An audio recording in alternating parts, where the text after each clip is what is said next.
Have you ever just stopped to think about what invisible map is actually guiding your life? I mean, really think about it. Every single day we wake up, we make decisions, we build relationships, and we chase our goals. But what's the underlying architecture that's actually shaping that reality for us? Well, today we're diving into a deeply fascinating philosophical text that attempts to answer exactly that. Welcome to The Explainer.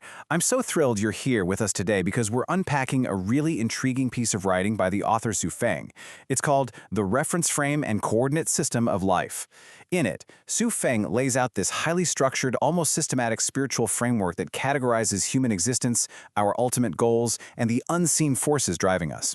It's kind of like a blueprint for human spirituality, and we are going to break the whole thing down step by step. Starting right off with Section 1. The frame of reference. Okay, let's dive into this. The entire philosophy rests on this foundational concept that the author calls the frame of reference. Now, Su Feng writes that he had this moment of sudden insight after reading another thinker named Dan Shin, who wrote, "Whatever frame of reference you establish, your life will correspond to that. The relationship between a person and the world will be shaped accordingly." Su Feng takes this idea and basically makes it the core thesis of his whole work. Basically, your reality is completely recreated by the frame you choose to adopt. So what exactly does that mean for us in practical terms? Let's define it clearly. A frame of reference is the foundational framework or standard that determines how a person's life is shaped and how they group with other people. You can think of it kind of like the ultimate operating system running in the background of your mind. Are you running on iOS, Android? Because the specific code you're running determines the exact kind of life you're going to lead. Which brings us to Section 2. Worldviews and human clusters. So how does this abstract idea actually play out for the billions of us walking around on Earth? Well, Su Feng observes that people naturally cluster together, right? And he argues the primary reason for this is their shared frame of reference. These frames could be religious texts like the Bible, the Quran, or Buddhist scriptures, but they can also be completely secular or ideological. Things like science, the pursuit of wealth and fame, or political ideologies like Marxism and Mao Zedong thought. And this brilliantly illustrates exactly how the author categorizes us based on those specific reference frames. It's almost like a giant sorting hat. Christians group together around the Bible. Merchants cluster together with wealth as their reference. Politicians operate with power as their frame. Even ordinary people, they operate on a frame too, daily survival. If you're literally just trying to make it to Friday and pay the bills, well, that is your operating framework. The point is, if you have the same frame as someone else, you click, you integrate easily. If your frames are different, the author argues it's incredibly difficult to truly blend together. But there is one notable exception in Su Feng's worldview here. He sets up this really stark contrast between people driven by specific frames, which we can call the guided, and a group he explicitly refers to as the ignorant. According to the text, the ignorant have no frame of reference. They're essentially operating without a map at all. They are completely disconnected from any foundational framework, whether that's spiritual, ideological, or material. So the crucial takeaway here is that picking your map is not a choice to take lightly. Actually, the author places incredibly high stakes on what frame of reference you adopt. The text puts it bluntly, stating, "One misstep leads to eternal remorse." Choosing the wrong frame can lead to a lifetime of regret and endless harm. No pressure, right? It's a pretty terrifying prospect, but it perfectly sets up the text's ultimate search for the right map. Moving on to Section 3, the ideal reference frame. If picking the wrong frame is really that devastating, then what on earth is the right one? Let's look at the author's proposed solution to all this chaos of competing frameworks. Su Feng outlines some highly specific, deeply spiritual criteria for what constitutes the absolute best frame of reference. It has to hit 3 major milestones. First, it absolutely must create a life of value, meaning, joy, and happiness. Second, it's got to provide hope, enthusiasm, drive, and vitality.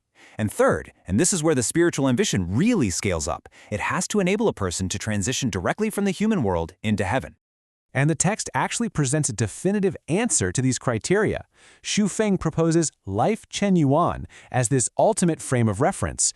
The author firmly believes Lifechanyuan fulfills all of those lofty requirements, giving you joy and vitality right now in this life, while also acting as the definitive map for transitioning to a heavenly state.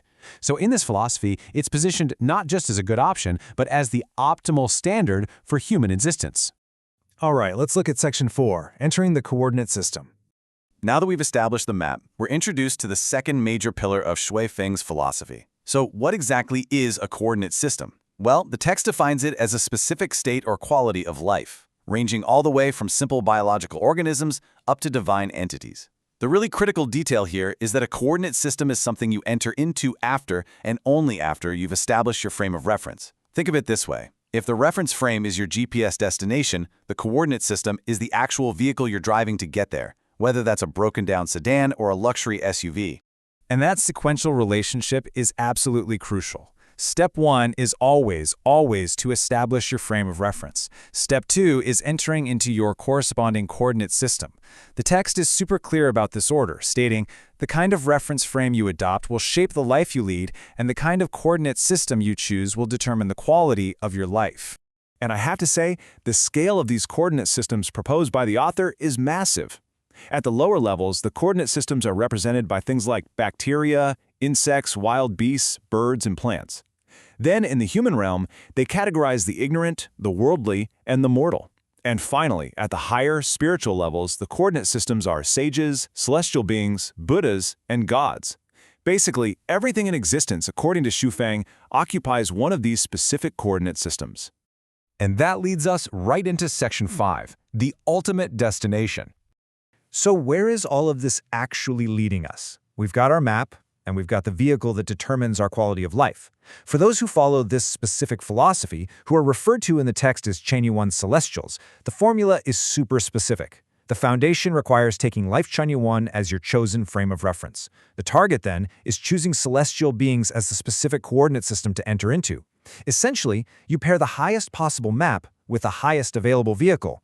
Which brings us to the grand finale of Xufeng's framework. This is the escalating path of ascension the author invites the reader to take. Step 1. Take Lifechanyuan as the frame of reference. Step 2. Take celestial beings as the coordinate system. And Step 3. The ultimate destination, advancing to the celestial islands continent of the Elysium world. And that is the final goal of this highly structured philosophical journey. As we wrap up today's explainer, I kind of want to turn Xufeng's framework right back over to you. The core argument here is that without a doubt, your underlying map is actively shaping your everyday reality and dictating the groups you belong to. So ask yourself, if your chosen frame of reference really does determine your reality, what coordinate system are you currently heading toward? It's a pretty fascinating question to ponder, right? Thank you so much for joining me as we explored these thought-provoking ideas. Keep learning, keep questioning, and I'll catch you in the next explainer.